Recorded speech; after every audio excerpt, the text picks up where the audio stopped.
Thank you all. Thank you very much. Well, during this last campaign over the last year, I drove all across the state, and I couldn't help but notice that people had put up some signs in their yards that said, "Fire Pritzker." I was concerned about this until my kids pointed out that when people in their generation think something is really cool, they say, "That's fire."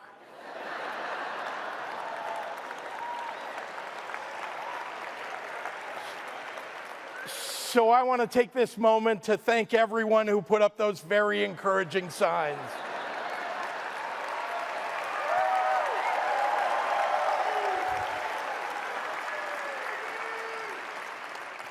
Today, as every day, I feel blessed to stand with my compassionate and dedicated partner in governance and your Lieutenant Governor, the outstanding Juliana Stratton.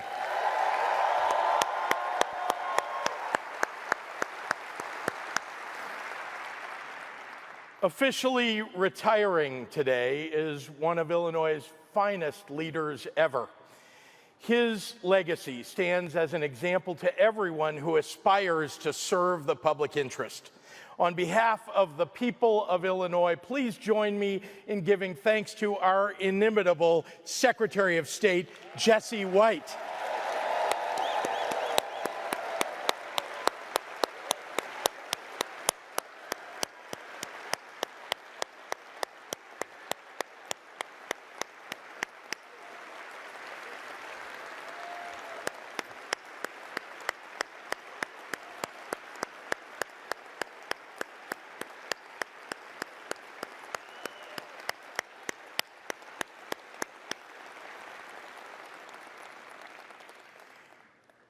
I want to acknowledge our other distinguished guests here today, beginning with the love of my life and the First Lady, M.K. Pritzker, and our children, Teddy and Don Pritzker.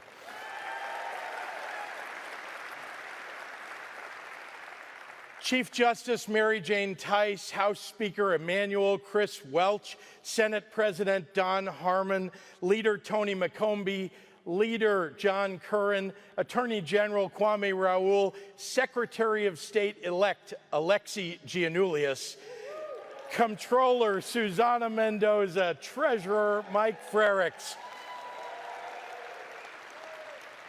members of the General Assembly, members of our congressional delegation, Governor Jim Edgar, Governor Pat Quinn, and National Guard Adjutant General Major General Rich Neely.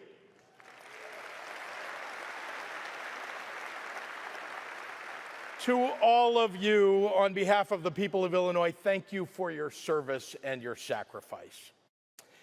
Now, 4 years ago, I stood on this very stage and I laid out a vision for change in Illinois, one that was elevated by our shared hope for better days ahead and forged by a common belief that the smarts and hard work and the goodness of Illinoisans has always overcome adversity.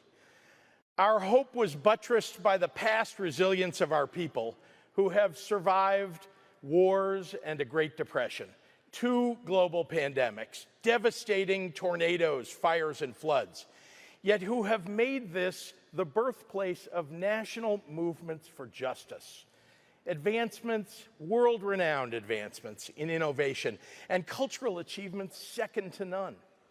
Our hope is perhaps rooted in our unique ability to endure Midwestern winters year after year, knowing that there is always a glorious summer on the way. Our hope is spurred on by the knowledge that the doomsayers who eagerly prophesy total misery every time Illinois faces an honest challenge have unintentionally inspired a generation of leaders with a resilient optimism for our future.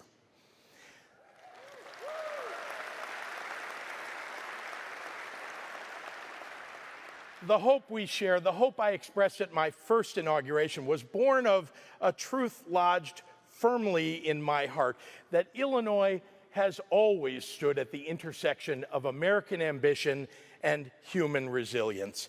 And that combination is what has made this the greatest state in the Union.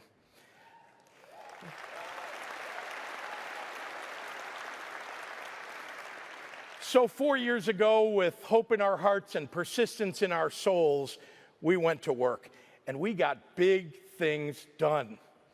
We balanced the budget and got credit upgrades. We raised the minimum wage. We're modernizing our transportation systems. We legalized cannabis. Oh, I see all of you, yeah. We protected reproductive freedom in our laws.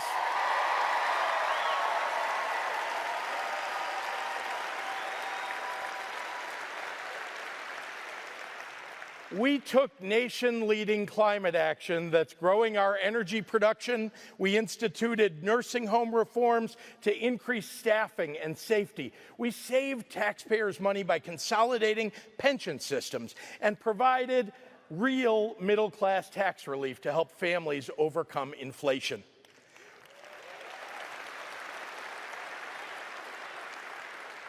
We added better-paying jobs. We grew our economy to $1 trillion, protected workers' rights, and expanded health care coverage.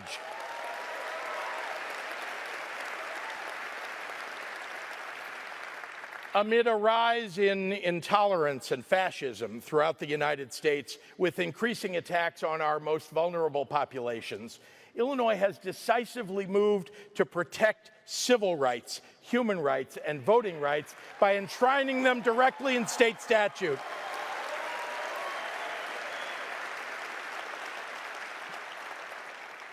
We did all of those things while fighting to survive a historic crisis, one that has left a deep imprint on every one of us. One of the realities I learned about being a governor is that there's no permanent playbook to follow. Every 4 years brings different challenges than the 4 years past. All that you can do is become a student of history and of the people who came before you, to try and learn from their victories and their defeats, their triumphs and their challenges. I've taken to learning from the words and actions of past governors, regardless of their political affiliations or leanings. Though, let's be honest, in Illinois, choosing which ones to learn from can be a challenge. But we've had more than 200 years of governors, and regardless of the adversities they faced, most of them put the people first. And I've tried to discern from the things those governors said publicly what they may have been wrestling with privately. Dwight Green became governor of Illinois in 1941. He was the prosecutor who successfully put Al Capone behind bars and fought organized crime in Chicago in the 1930s. When he won the governorship, he was suddenly faced with leading one of the largest states during a time of global upheaval. His first inaugural address was given on January 13th, 1941, as a world war was raging on, but before the United States had been drawn in. Green's tone was somber but bullish. He said, "The political upheavals in Europe resulted when the people lost faith in the ability of their governments to meet their needs. Here in America, where the ideals and hopes of freedom still prevail, we must never permit the same tragic spirit of despair to overcome us."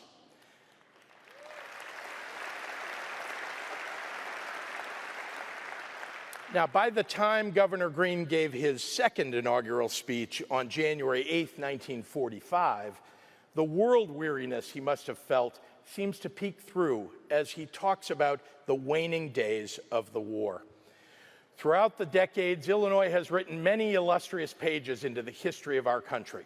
Now, in more than 3 tragic years of all-out warfare against the destroyers of freedom, our men and women have inscribed Our men and women have inscribed new and even more glorious chapters into the record of patriotism. By their incomparable bravery, they have sanctified the final victory. Now, I suspect that Governor Green, wrestling with the unbearable cost of a terrible conflict, was attempting to comfort his people in that second inaugural address, to express how deeply he felt the loss of the 18,601 Illinoisans who were killed during World War II. I think everyone here knows a little about that feeling of loss. Over the last 3 years, we lost 35,814 Illinoisans to COVID-19. That grief and the desire to comfort are all too familiar to me. There's a day that stands out over others, and it was the day in September of 2020 when I sat in the chapel at the University of Chicago listening to the husband of Joyce Pacubus LeBlanc, one of the first nurses to die of COVID-19 in Illinois. Lawrence LeBlanc spoke of the intense love he had for his wife. He ended his tribute to Joyce, saying, "If I had another 10 lifetimes to live, and I had to choose, it would be with her." I did not know at that point that the pandemic would rage on to an even higher peak for another year and a half, that so many more people would die or fall ill, that the disruption to our lives, our well-beings, our livelihoods was far from over. But that evening, at that chapel, I just knew that I was the governor, and I had a responsibility to Lawrence LeBlanc and to his beloved Joyce to honor his words and her passing, and to make real the sacred prayer that I said nearly every day at the podium. May their memory be for a blessing. The difficult thing about governing through unprecedented times is that it's your job to set the precedent, to find a path, even when none appears to exist, to lift up the frontline heroes, the essential workers on whom we all rely, to make the hard decisions to protect those doing the very hard work of keeping us all together. As governor, it's your job to plan for the future, even as you continue to grapple with the past. That's a lesson tucked into Governor Green's second inaugural speech, which, while filled with somber remembrance, also set a second-term agenda for post-war Illinois, even before the war ended. So today, as Illinois continues its progress, overcoming our historical fiscal challenges and a deadly global pandemic, I come to you with an agenda as ambitious and bold as our people are, thinking not only about the next 4 years, but about the next 40. Our long-term ambitions must begin with a focus on the people for whom we are building. No policy proposal that I could advance will have a greater impact on our future than the quality care and education we afford to our very youngest residents.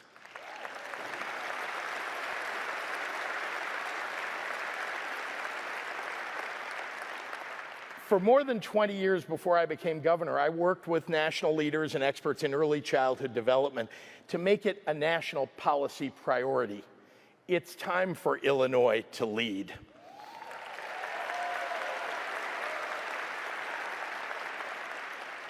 The research is clear. Quality childcare affords parents the opportunity to work or attend school and pursue greater economic security. And preschool improves academic success for our children, yields higher graduation rates, raises lifetime earnings potential, and saves taxpayers money.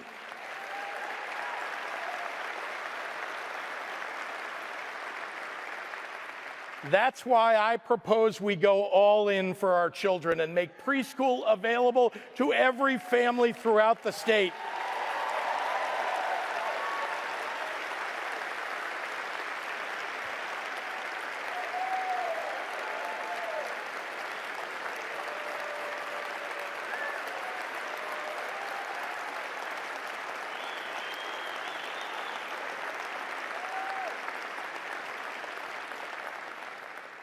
And let's not stop there. Let's provide more economic security for families by eliminating childcare deserts and expanding childcare options.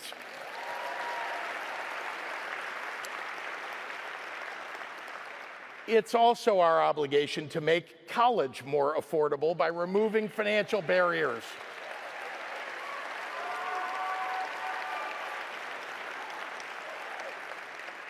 That's why we need to bring down the cost of higher education. Since I took office, we've increased scholarships by more than 50%. Now let's focus on making tuition free for every working class family in Illinois.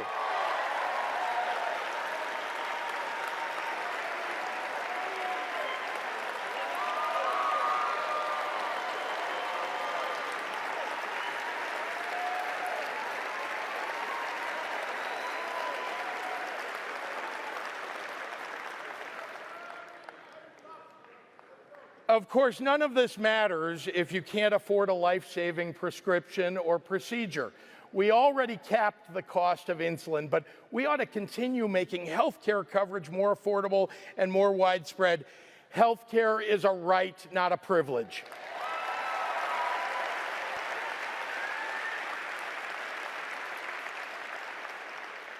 Focusing on the future of working families and making everyday life easier and more affordable for people is what I believe government ought to be all about.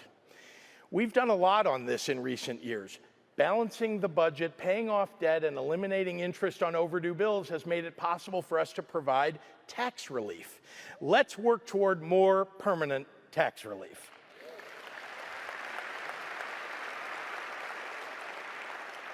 Improving our roads has saved hundreds of dollars a year for drivers, which matters even more when you know that one flat tire or one auto repair can lead to a genuine fiscal emergency or even the loss of a job for many people. Lifting up working families and children also means doing everything that we can to free them from the dangers of gun violence.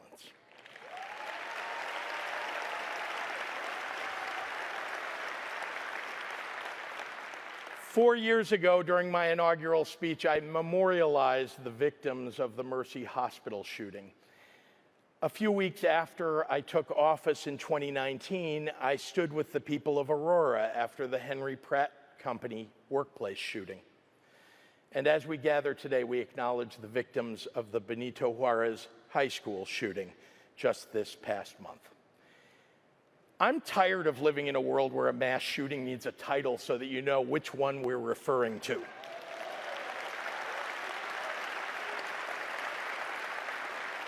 Hospitals, high schools, homes, parades, offices, there's no place, geographic or otherwise, that's been spared from the threat of gun violence.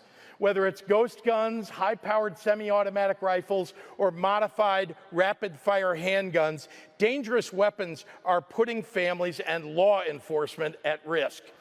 Now, I'm a firm believer that government functions best when we look for compromise.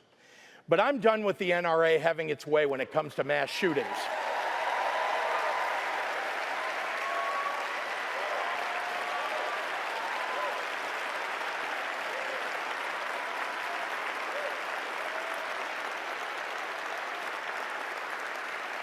Why do we allow anyone to easily purchase a rapid-fire, high-capacity weapon that can kill dozens of unarmed people in under a minute? When I campaigned for re-election and promised to pass an assault weapons ban, 8 states already had one. Very soon, Illinois must be the 9th.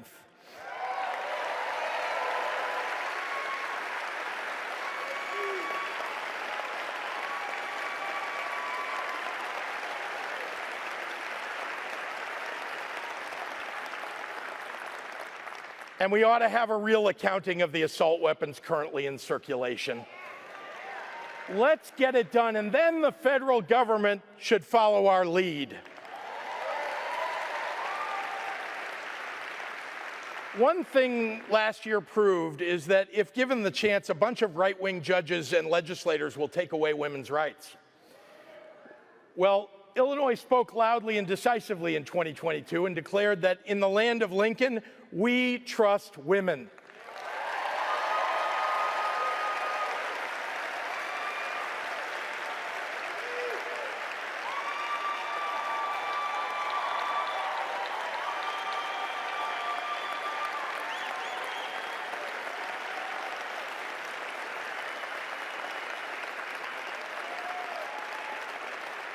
The right to privacy and bodily autonomy demand that we establish a constitutional protection for reproductive rights in Illinois. The extremists still want to take away a woman's right to choose, and I don't intend to let them. That's why, yet again, on women's rights, Illinois will lead.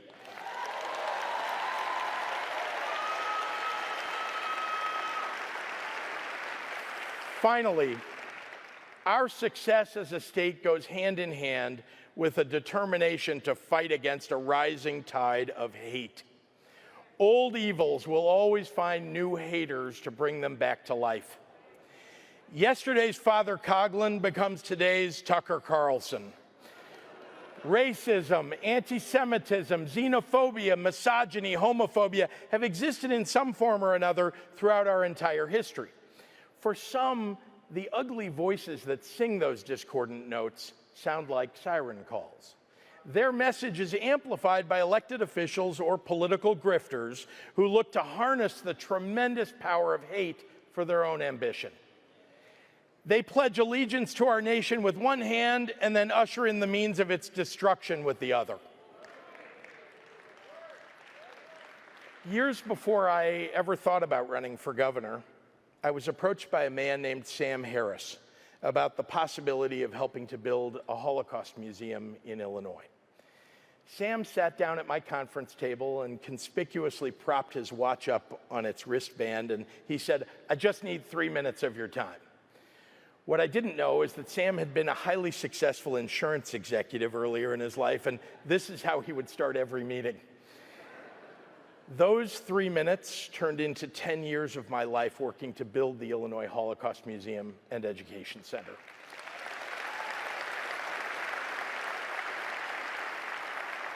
But it was Sam's personal story that has had the most impact on me over time. You see, Sam is a Holocaust survivor himself. He was born in Deblin, Poland, and when the Nazis invaded his town, they murdered Sam's parents, all of his relatives except 2 sisters, and all of his friends. Sam miraculously escaped extermination in 2 concentration camps, the conditions of which are almost unspeakable. After the war, he was placed in an orphanage in Poland and eventually was adopted by Dr. and Mrs. Ellis Harris in Northbrook, Illinois. Sam is remarkable. For nearly 30 years, he has traveled the country to tell his story, to impress upon people that when hatred and bigotry go unchecked, democracy will come to an end and even potentially lead to genocide. I've learned an awful lot from Sam, and I've realized that for my entire lifetime, progress has been made against bigotry and intolerance, but not anymore. None of us should ignore that our nation has slid noticeably backward, and dangerously so. Just in the last few years, we've seen gunmen killing dozens of Jewish and Black parishioners while they prayed, swastikas spray painted on Jewish grave markers, anti-vaxxers attacking Asian American seniors, vandalism and intimidation against Muslim Americans and the LGBTQ+ community. Hate crimes are increasing at an alarming rate. Sam's story reminds me today, as I start a second term as your governor, that the battles for freedom and democracy that Governor Green thought we had fought and won are being fought once again right here at home. That old evils must be faced head on, yet again, by a new generation. But I bring hope to the battles ahead because time and time again, the people of Illinois prevail when challenges arise. The families of Taylorville didn't give up when a tornado wiped out 100 homes and 22 people were injured. They helped each other out, and the community came together to rebuild. When schools closed for 8 weeks in 2020, 300 volunteers from Lombard, Villa Park, and Oak Brook Terrace rode on a fleet of school buses and provided curbside delivery of 32,000 meals to 3,200 low-income children who would have otherwise gone without a meal. When food banks were facing shortages during the worst parts of the pandemic, Central Illinois farmers delivered tons of free produce. Hate needs two things to thrive: the sense of helplessness that fertilizes hopelessness, and the willingness of powerful people to cower in front of a lie.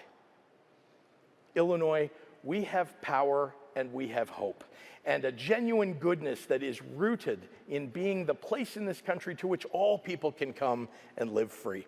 We must recognize that hate can wield enormous strength, but we must remember the fortitude with which we have always confronted it.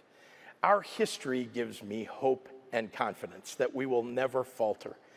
I'm honored to stand alongside you as we face the battles ahead together as one Illinois. God bless you.